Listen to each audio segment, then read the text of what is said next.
किसानों के मुद्दे पर आज गृह मंत्री अमित शाह के घर हुई वरिष्ठ मंत्रियों के साथ बैठक। कृषि मंत्री नरेंद्र सिंह तोमर ने कहा, सरकार किसानों के हितों को लेकर बेहद है गंभीर।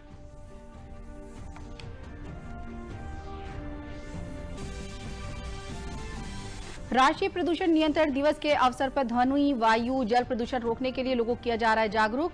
प्रदूषण को कम करने के लिए बनाए गए कानूनों की भी दी जा रही है जानकारी।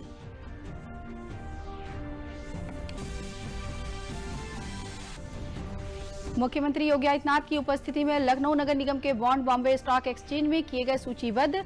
लखनऊ म्युनिसिपल बॉन्ड जारी करने वाला भारत का बना नवा शहर।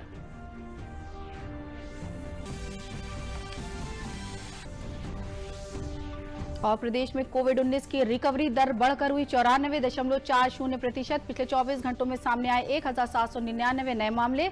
अब तक संक्रमण से 5,16,000 से अधिक मरीज हुए स्वस्थ। नमस्कार, मैं शाइस्ता बानो और अब समाचार विस्तार से।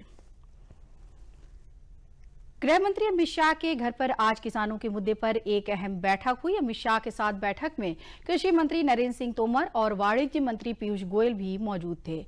कृषि मंत्री नरेंद्र सिंह तोमर संवाददाताओं से बात करते हुए कहा कि सरकार किसानों के हितों को लेकर बेहद गंभीर है।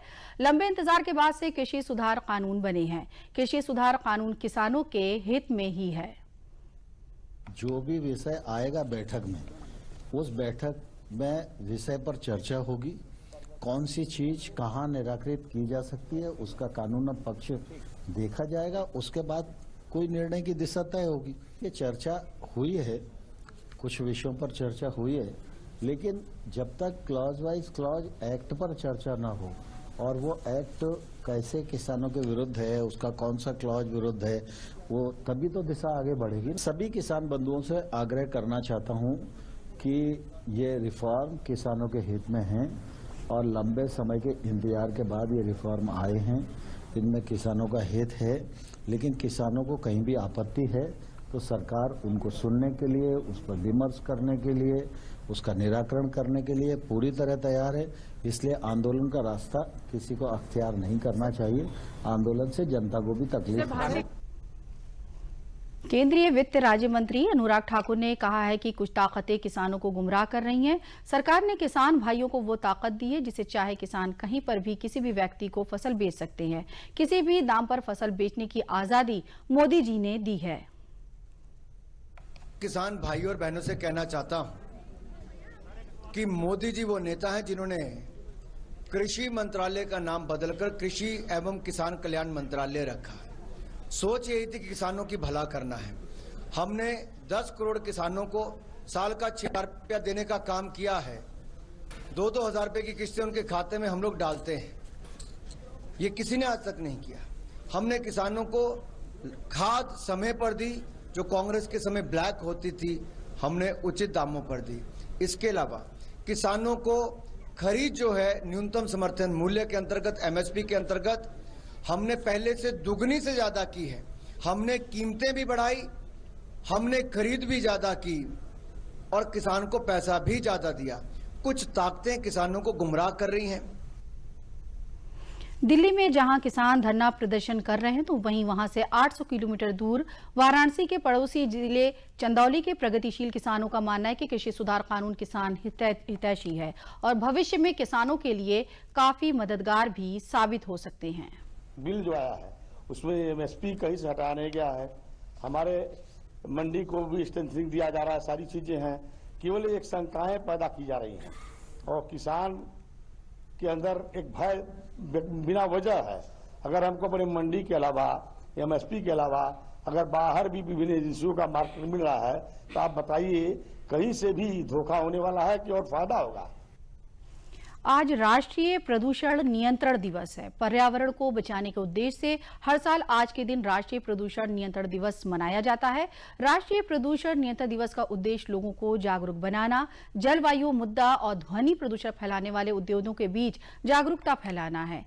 इस वर्ष राष्ट्रीय प्रदूषण नियंत्रण दिवस की मुख्य थीम वायु प्रदूषण के बारे में लोगों को जागरूक करना है। इसके अलावा औद्योगिक आपदा को नियंत्रण करने के लिए लोगों को शिक्षित करना है। प्रदूषण के स्तर को कम करने के लिए बनाए कानूनों के बारे में लोगों को जानकारी देना भी इस बार की थीम का हिस्सा है।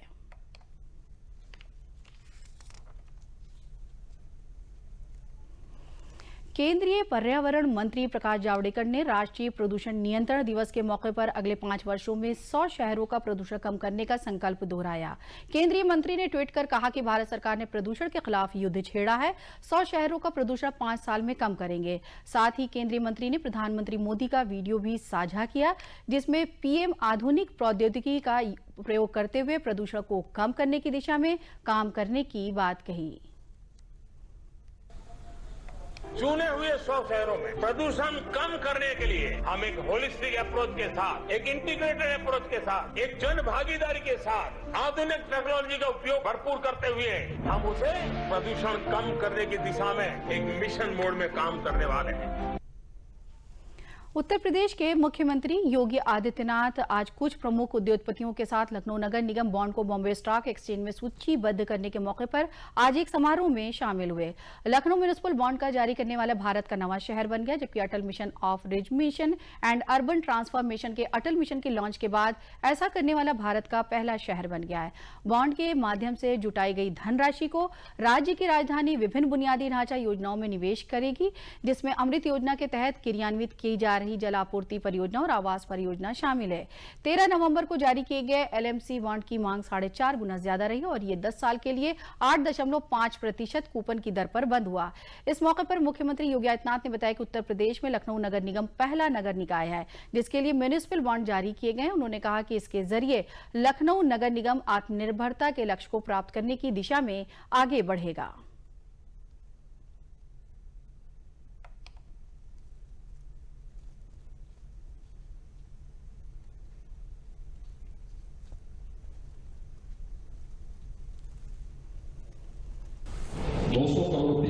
म्युनिसिपल बॉन्ड क्या यहाँ पर लिस्टिंग हो रही है और अगर प्रदेश की राजधानी लखनऊ इस प्रक्रिया के साथ जुड़ रहा है तो स्वाभाविक रूप से अन्य नगर निकायों को भी इसकी प्रेरणा प्राप्त होगी, वे इसका मार्गदर्शन करेंगे। और इसलिए मैं उत्तर प्रदेश में नगर निकायों की लिस्ट से इसे एक नई युग की शुरुआत मानता हूं। समाचार अभी और भी है, लेकिन पहले लेते हैं एक विराम। देखिए, बच्चा बीमार भी हो तो भी उसे टीके के लिए हर बार ले जाइए। अगर किसी वजह से दूसरी जगह भी जाना पड़े तो भी इसका ये जो कार्ड है, इस कार्ड को साथ ले जाए और टीके जरूर लगवाएं। 5 साल 7 बार, छूटे ना टीका एक भी बार।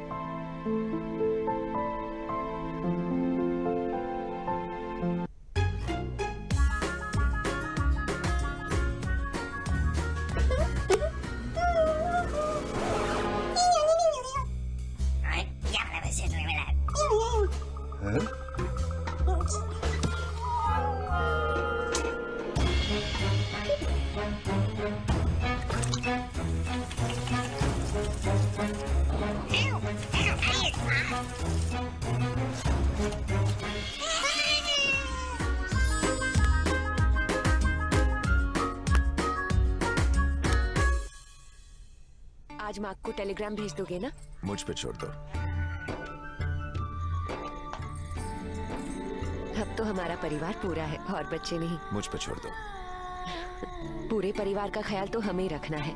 तभी तो हमने निर्णय लिया है कि मैं नसबंदी करवाऊंगा। और मुझे पता है इससे किसी तरह की कमजोरी नहीं होती। ये नई तकनीकी पुरुष नसबंदी है, न चीरा न टांका, इसमें समय भी कम लगता है और कोई परेशानी भी नहीं होती। पति पत्नी करें विचार, स्वस्थ नारी स्वस्थ परिवार। विराम के बाद समाचारों में आपका स्वागत है। प्रधानमंत्री नरेंद्र मोदी ने वर्ष 2018 में स्मार्ट सिटी सम्मेलन में लखनऊ और गाजियाबाद के नगर निकाय के म्युनिसिपल बॉन्ड जारी करने की घोषणा की थी। आज लखनऊ नगर निगम ने अपना बॉन्ड जारी कर दिया। मुंबई स्टॉक एक्सचेंज में लखनऊ म्युनिसिपल बॉन्ड की लिस्टिंग सेरेमनी में मुख्यमंत्री योगी आदित्यनाथ शामिल हुए। उत्तरी भारत में किसी नगर निगम का ये पहला म्युनिसिपल बॉन्ड है। इस बॉन्ड से अवस्थापना एवं नागरिक सुविधाओं को विकसित करने के लिए बाजार से पूंजी प्राप्त करना। ये बॉन्ड 2 प्रकार के हैं, पहला साधारण दायित्व और दूसरा विशेष राजस्व ऋण दायित्व के रूप में होगा। लखनऊ नगर निगम में इस मौके पर वर्चुअल माध्यम से लिस्टिंग समारोह का आयोजन किया गया।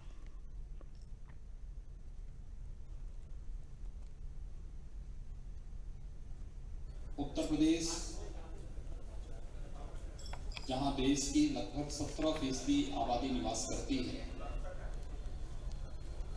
आबादी के हिसाब से सबसे बड़े राज्य और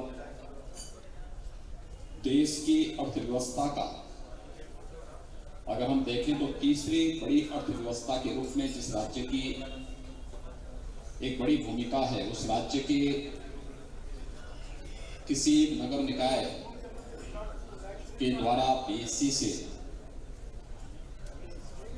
बॉन्ड जारी करवाने की कार्रवाई को आज सफलतापूर्वक आगे बढ़ाने का वेल ब्रिंगिंग सेरेमनी हो, तो हमारे लिए एक अवसर है। और अवसर इस बात को लेकर के कि हमारे नगर निकायों की कार्य पद्धति में व्यापक सुधार की उन संभावनाओं को आगे बढ़ाने व स्थापना सुविधाओं के विकास के साथ ही कॉमन मैन की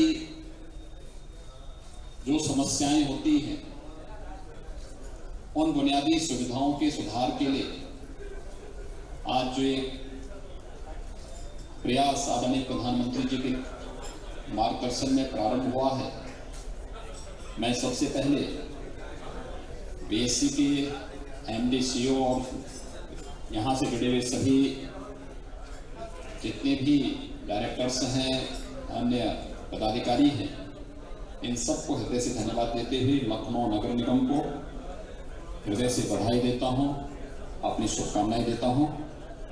आज लखनऊ नगर निगम को भारत में उत्तर भारत का पहला नगर निगम जिसका अपना म्युनिसिपल बॉन्ड जारी हुआ है, आज के अवसर पर मैं प्रदेश के मुख्यमंत्री पूज्य योगी आदित्यनाथ जी को बधाई देता हूं और उनको धन्यवाद देता हूं कि प्रदेश की राजधानी का जो सपना पूर्व में हमारे माननीय अटल बिहारी वाजपेयी जी ने सजाया था, स्वच्छ लखनऊ, सुंदर लखनऊ, स्वस्थ लखनऊ, अब वह कामना पूरी होने का समय आ गया है। अब लखनऊ के विकास की जो कल्पना हमारे अग्रजों ने की थी वह साकार होने वाली है।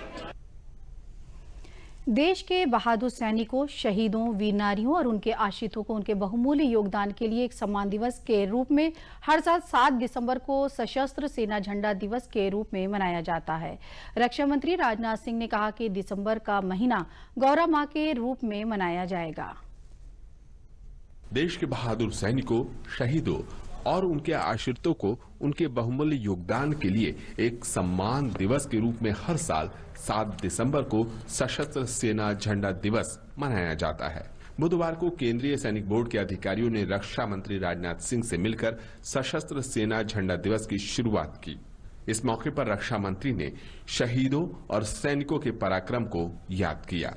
इस बार केंद्रीय सैनिक बोर्ड ने पूरे देश में दिसंबर महीनों को गौरव माह के रूप में मनाए जाने का फैसला किया है।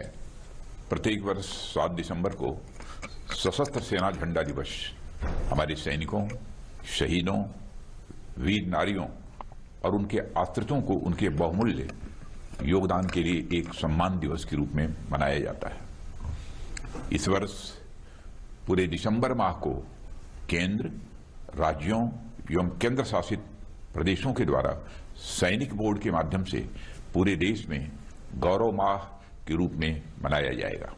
रक्षा मंत्री ने कहा कि भूतपूर्व सैनिकों और उनके परिवारजनों की देखभाल करना एक राष्ट्रीय दायित्व है और हमारे बहादुर शहीदों के आश्रित और दिव्यांग हुए सैनिकों के पुनर्वास और कल्याण को सुनिश्चित करना देश के सभी नागरिकों की सामूहिक जिम्मेदारी है। भूतपूर्व सैनिकों और उनके परिजनों की देखभाल करना हमारा यह एक राष्ट्रीय दायित्व है। सशस्त्र सेना झंडा दिवस के दिन थल सेना, नौसेना और वायुसेना के कार्मिकों द्वारा दी गई सेवाओं को याद किया जाता है। हमारे बहादुर शहीदों के आश्रितों और डिसेबल्ड हुए सैनिकों के पुनर्वास और कल्याण को सुनिश्चित करना देश के सभी नागरिकों की सामूहिक जिम्मेदारी है। सरकार केंद्रीय सैनिक बोर्ड के माध्यम से भूतपूर्व सैनिकों और उनके परिजनों की देखभाल कर रही है। देश का आम नागरिक भी सरकार के इस प्रयास में केंद्रीय सैनिक बोर्ड को धनराशि दान में देकर अपनी भागीदारी सुनिश्चित कर सकता है।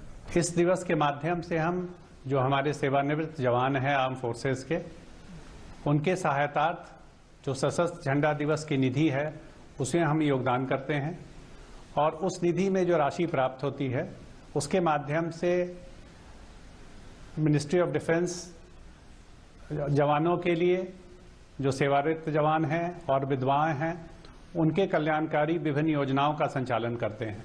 गौरतलब है कि सशस्त्र सेनाओं में सैन्य कर्मचारियों को विभिन्न परिस्थितियों में 35 से 40 वर्ष की आयु में ही सेवा मुक्त होना होता है। ऐसे में सेवानिवृत्त सैन्य कर्मियों की संख्या लगभग 32 लाख है, जिसमें से हर साल 60,000 सेवानिवृत्त सैन्य कर्मी और जुड़ जाते हैं। कोरोना वायरस के खिलाफ भारत बायोटेक द्वारा बनाए जा रहे स्वदेशी कोवैक्सीन के तीसरे चरण का परीक्षण बेंगलुरु में आज से शुरू हो गया है। कर्नाटक के मुख्यमंत्री बीएल येदियुरप्पा ने वर्चुअल समारोह में इसकी शुरुआत की। ये परीक्षण Vaidehi institute of medical sciences and research centre में clean track international private limited और वैदेही अस्पताल मिलकर कर रहे हैं। वैक्सीन का पहला डोज वॉलंटियर को आज दिया जाएगा, जिसके बाद 28 दिनों तक इस परीक्षण से जुड़े अध्ययन भी पूरे कर लिए जाएंगे। 30 दिसंबर को वैक्सीन की दूसरी डोज दी जाएगी।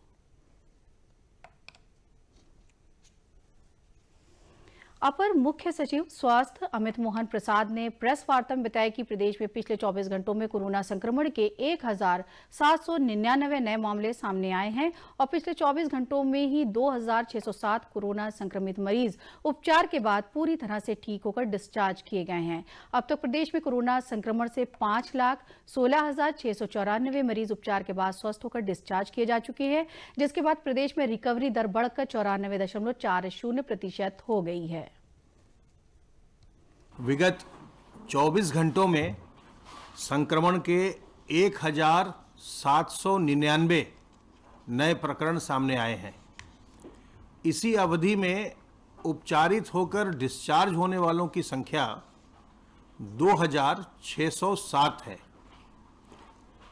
इस समय कुल एक्टिव केस की संख्या प्रदेश में 22,797 है। इन 22,797 केसेस में से 10,578 होम आइसोलेशन में हैं। विगत 24 घंटों में 1,348 लोग होम आइसोलेशन में नए शामिल हुए हैं, जिन्होंने इसके विकल्प को चुना है। और अब तक कुल मिलाकर के 3,14,507 संक्रमित व्यक्ति होम आइसोलेशन के विकल्प को चुन चुके हैं, अर्थात उन्होंने अपने घर में रहकर ही स्वास्थ्य लाभ करना चुना है। और आप जानते हैं कि इसके लिए आपको लक्षण विहीन होना चाहिए और आप में पहले से किसी प्रकार की कोई बीमारी आदि नहीं होनी चाहिए। वैसी स्थिति में अगर आप पहले से बीमार हैं, अगर आप बुजुर्ग व्यक्ति हैं, वैसी स्थिति में अस्पताल जाकर डॉक्टरों की देखरेख में इलाज कराना ही उपयुक्त है। समाचार अभी और भी है, लेकिन पहले लेते हैं एक विराम।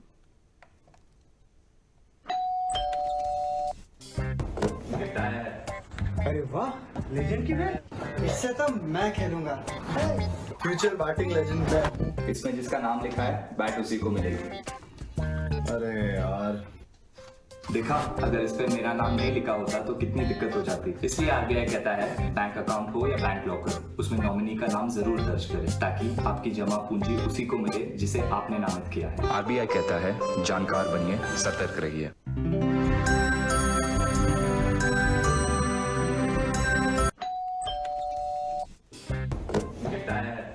अरे वाह, लेजेंड की बैट, इससे तो मैं खेलूंगा।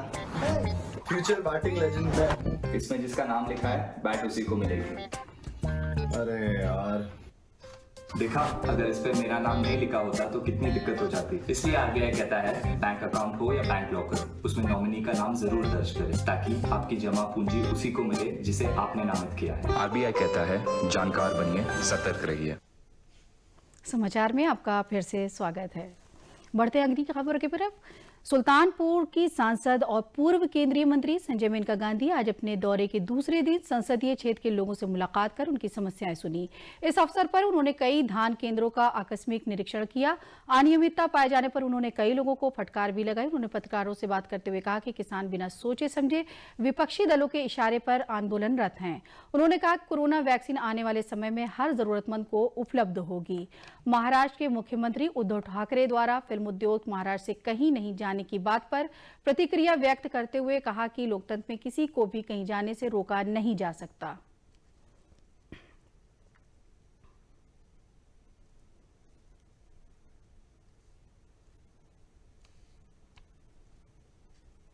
हमें उम्मीद है कि वैक्सीन आएगी और फिर देखते हैं किसको लगेगी। मुझे पूरी यकीन उम्मीद है कि सबको लगेगी या जिसको भी चाहिए उनको लगेगी। अब अपनी मर्जी, कौन किसको रोक सकता है? ये डेमोक्रेसी है, जो मर्जी जहाँ भी जाएंगे। दोस्तपुर जो धान क्रय केंद्र है एफसीआई का, उसके जो इंचार्ज हैं प्रवीण कुमार सिंह, वो धान नहीं खरीद रहे थे। इसकी शिकायत मैंने सांसद मेनका संजय गांधी जी से की थी। उन्होंने जो है आज दोस्तपुर धान क्रय केंद्र का औचक निरीक्षण किया और वहाँ के इंचार्ज को चेतावनी दी है कि अगर किसी भी किसान को असुविधा होती है या कोई भी दलाल खरीदता हुआ पाया गया तो तुमको मैं जेल भिजवा दूंगी। आजमगढ़ में राष्ट्रीय प्रदूषण दिवस के अवसर पर कृषि विज्ञान केंद्र कोटवा में इन सीटू फसल अवशेष प्रबंधन परियोजना के अंतर्गत एक दिवसीय जनपद स्तरीय कृषक गोष्ठी व जागरूकता कार्यक्रम का आयोजन किया गया, जिसमें डीबीटी बायोटेक किसान हब परियोजना के अंतर्गत त्वरित कंपोस्टिंग इकाई के स्थापना व बायोकन्वर्जन पिट एवं अन्य जैव उत्पादों का वितरण कार्यक्रम किया गया, जिसका उद्घाटन प्रोफेसर ON सिंह कुलपति बिरसा कृषि विश्वविद्यालय रांची झारखंड के द्वारा किया गया, जिसमें बड़ी संख्या में प्रगतिशील किसानों के साथ महिला किसानों ने भाग लिया। कार्यक्रम के मुख्य अतिथि बिरसा कृषि विश्वविद्यालय के कुलपति डॉक्टर ON सिंह ने कहा कि किसानों को अपनी आय दोगुनी करने के लिए समन्वित कृषि प्रणाली को अपनाना होगा, जिसे बहुत से किसान प्रयास करके अपनी आय बढ़ा रहे हैं। यदि कृषि को स्वयं की मेहनत से और वैज्ञानिक ढंग से किया जाए तो किसानों की आय निश्चित ही दुगनी होगी और उनकी सामाजिक और आर्थिक स्थिति बेहतर होगी। आज 2 दिसंबर है, जो राष्ट्रीय प्रदूषण दिवस के रूप में मनाया जाता है और ये फसल अवशेष प्रबंधन परियोजना के तहत हम किसानों को हैप्पी सीडर, मल्चर, रोटावेटर, साथ ही साथ हम किसानों को जो RMB प्लाऊ देते हैं, जिससे किसान अपने लागत मूल्य को कम कर रहे हैं और जो फसल का जला करके जो प्रदूषण हो रहा है वो भी कम हो रहा है। साथ ही साथ उनकी लागत मूल्य कम होने से उनकी आय में वृद्धि हो रही है। इस प्रकार प्रधानमंत्री की जो मंशा है वो आय दूनी करने की तरफ अग्रसर रहते हैं। ऐसे किसान हैं जो कर रहे हैं और लेकिन सभी किसानों को उस तरह का अगर करना होगा, उससे अपने आप आय जो है किसानों की दुगनी होगी। हाँ, एक जो पुरानी गांव में कहावत है कि बाढ़े पूत पिता के धर में, खेती बाढ़े अपने कर में। तो खेती को अगर हम खूब मेहनत से करेंगे और बुद्धिमानी पूर्वक वैज्ञानिक खेती करेंगे, समन्वित रूप से जो है सभी चीज़ों को करेंगे, तो निश्चित रूप से आय किसानों की दुगनी हो रही है, कुछ किसानों की और सबकी होगी इस तरह से। धन्यवाद। जनपद फतेहपुर से गन्ना खरीद के लिए जिला गन्ना सहकारी समिति ने 8,85,000 क्विंटल की खरीद हैदरगढ़ चीनी मिल को दी है। चीनी मिल को गन्ना खरीद के लिए जिले भर में 11 गन्ना खरीद केंद्र खोलने हैं। चीनी मिल ने अब तक 10 गन्ना खरीद केंद्र खोल दिए हैं। गन्ना खरीद के बारे में जानकारी देते हुए गन्ना सचिव जसवंत सिंह ने बताया कि चीनी मिल गन्ना खरीद के लिए पहले किसानों को खरीद पर्ची समिति के माध्यम से घर घर पहुंचाती रही है। इसमें कई बार गन्ना किसान तक पर्ची नहीं पहुंच पाती थी। इस बार शासन ने गन्ना खरीद पर्ची की व्यवस्था को बदल दिया। मैनुअल गन्ना खरीद पर्ची की जगह किसान को गन्ना सर्वे के दौरान रजिस्टर कराए गए मोबाइल नंबर पर SMS जाएगा। उसमें गन्ना खरीद की तिथि अंकित होगी। किसान खरीद केंद्र पर इसी SMS से गन्ने की तौल करा सकेगा, जिससे किसानों को किसी भी प्रकार की दिक्कतों का सामना नहीं करना पड़ेगा।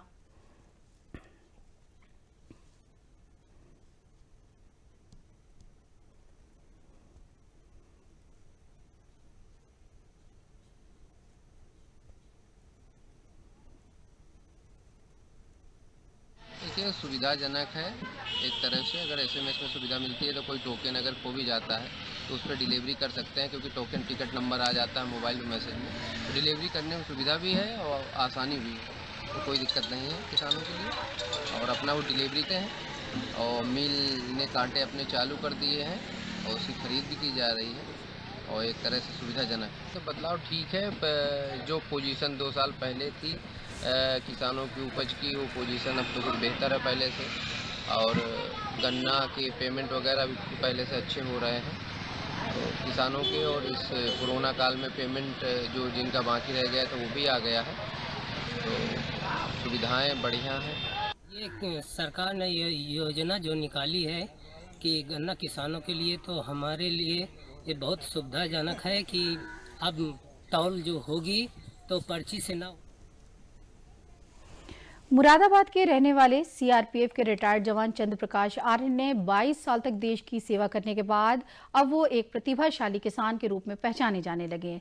चंद्र प्रकाश अब मशरूम की खेती कर अच्छा खासा मुनाफा कमाने के साथ ही बेरोजगार युवाओं को आत्मनिर्भर बनाने के लिए युवाओं को निःशुल्क मशरूम की खेती करने का प्रशिक्षण भी दे रहे हैं। हर तीसरे दिन उनके यूनिट पर आने वाले बेरोजगार युवाओं को मशरूम की खेती के तकनीकी गुर भी सिखा रहे हैं, जिसे सीख युवा आत्मनिर्भर बनने की दिशा में अपने कदम बढ़ा रहे हैं।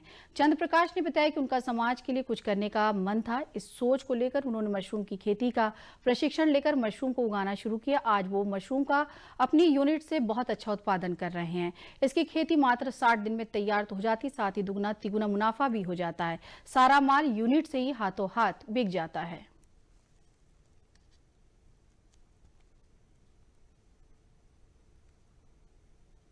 सोचा कुछ अलग करना है, कुछ एक सोसाइटी के लिए कुछ अलग करना है, तो मैंने सोचा नेट पे ढूंढा तो लगा कि हाँ मशरूम में बहुत न्यूट्रिशन वैल्यू है, सोसाइटी को हेल्दी फूड प्रोवाइड किया जा सकता है। तो फिर मैंने ये देख कर फिर ये मशरूम का काम शुरू किया है। कम समय में और बहुत ज़्यादा मेहनत नहीं है। अगर आप फिजिकल वर्क के हिसाब से देखें तो मेहनत कम है, बट टेक्निकली 4-5 पॉइंट है इसमें, जैसे टेम्परेचर मेंटेन करना है, ह्यूमिडिटी मेंटेन करना है, तो फिजिकल वर्क तो कम है। और बात अब अपनी सुरक्षा की, कोविड-19 से बचाव की और डीडी न्यूज की खास मुहिम मास्क अप इंडिया की। देखते हैं क्या है ये पहल। जिसका कहर संपूर्ण मानव जाति को अपनी आगोश में ले चुका है। टीका या दवाई उपलब्ध होने तक महामारी के खिलाफ मानवता की जंग जारी है। ऐसे में सबसे जरूरी है सावधानी और बचाव। फेस मास्क कोरोना से रोकथाम का सबसे प्रभावी उपाय साबित हुआ है। विश्व स्वास्थ्य संगठन और विशेषज्ञों की शोध का भी यही निष्कर्ष है कि मास्क से मुंह और नाक को अच्छी तरह ढककर कोरोना संक्रमण को कम किया जा सकता है। कोरोना संक्रमण से बचाव के लिए मास्क पहनने के साथ ही जरूरी है मास्क को सही तरीके से पहनना। बहुत से लोग मास्क से नाक और मुंह को सही तरीके से नहीं ढकते हैं, जिससे संक्रमण का खतरा बना रहता है। बिना मास्क या फेस कवर के घर से बाहर निकलने की अभी कल्पना करना भी सही नहीं है। जुड़िए डीडी न्यूज की खास मुहिम मास्क अप इंडिया के साथ। मास्क पहने और अपने मुंह और नाक को अच्छी तरह ढके। अपने परिवार के सदस्यों और दोस्तों को मास्क पहनने के लिए कहें। Mask up India, mask up India. DD news के माध्यम से सबको बताना है, कोरोना को हराना है, मास्क जरूर लगाना है। Mask up India, mask up India, mask up India.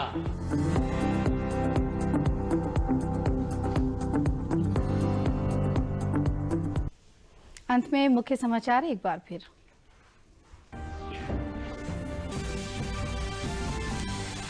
किसानों के मुद्दे पर आज गृह मंत्री अमित शाह के घर हुई वरिष्ठ मंत्रियों के साथ बैठक। कृषि मंत्री नरेंद्र सिंह तोमर ने कहा सरकार किसानों के हित को लेकर बेहद है गंभीर।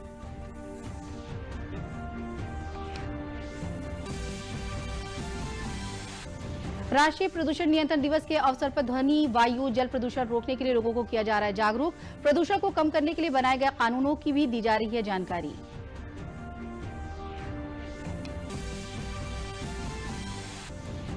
मुख्यमंत्री योगी आदित्यनाथ की उपस्थिति में लखनऊ नगर निगम के बॉन्ड बॉम्बे स्टॉक एक्सचेंज में किए गए सूचीबद्ध। लखनऊ म्युनिसिपल बॉन्ड जारी करने वाला भारत का बना नवा शहर।